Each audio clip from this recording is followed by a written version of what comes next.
வணக்கம் நண்பர்களே. தினம் ஒரு வாழ்க்கை பாடத்தில் இன்று நாம் கற்றுக்கொள்ளப் போவது உழைப்பிற்கு வயதில்லை. எண்ணெய் உற்பத்தியின் சக்கரவர்த்தி, உலகின் முதல் தர கோடீஸ்வரர் என்ற பெருமையை பெற்றவர் ராக்ஃபெல்லர். இளமையில் வறுமையில் போராடி தனது வித்தியாசமான சிந்தனைகளாலும் கடின உழைப்பாலும் வெற்றியின் சிகரத்தை எட்டியவர் இவர். உலகை தன் பக்கம் திரும்பி பார்க்க வைத்த ராக்ஃபெல்லர் வயது முதிர்ந்த நிலையில் கூட ஊர் ஊராக பறந்து கொண்டிருந்தார். ஒரு நாள் விமான பயணத்தின் போது அவர் அருகே ஒரு இளைஞன் அமர்ந்திருந்தான்.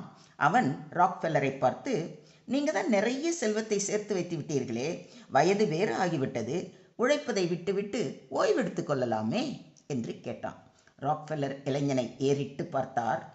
"நம்முடைய விமானம்தான் மேலே பறந்து கொண்டிருக்கிறதே, பேசாமல் இயந்திரத்தை நிறுத்திவிட்டால் என்ன?" என்று கேட்டார். "இயந்திரத்தை நிறுத்திவிட்டால் உயர பறப்பது நின்று போய்விடும், கீழே விழுந்து விபத்துக்குள்ளாகிவிடும், பிறகு அனைவரும் இறந்து போய்விடுவோமே" என்று பதில் கூறினான் அந்த இளைஞன். "தம்பி, நமது வாழ்க்கையும் இந்த விமான பயணத்தை போன்றதுதான். என்றைக்கு நாம் உழைப்பை விடுகிறோமோ அன்றைக்கே நமது மனமும் உடலும் சீர்குலைந்து போய்விடும்.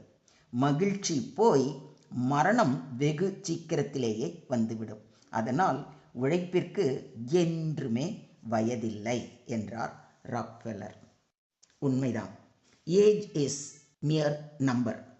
நமக்கு வயதாகிவிட்டது என்று எண்ணாமல் மனதை இளமையாக வைத்துக்கொண்டு நம்மால் முடிந்த சிறு சிறு வேலைகளை தொடர்ந்து செய்து வந்தால் உடம்பும் மனமும் சுறுசுறுப்பாக இருக்கும்.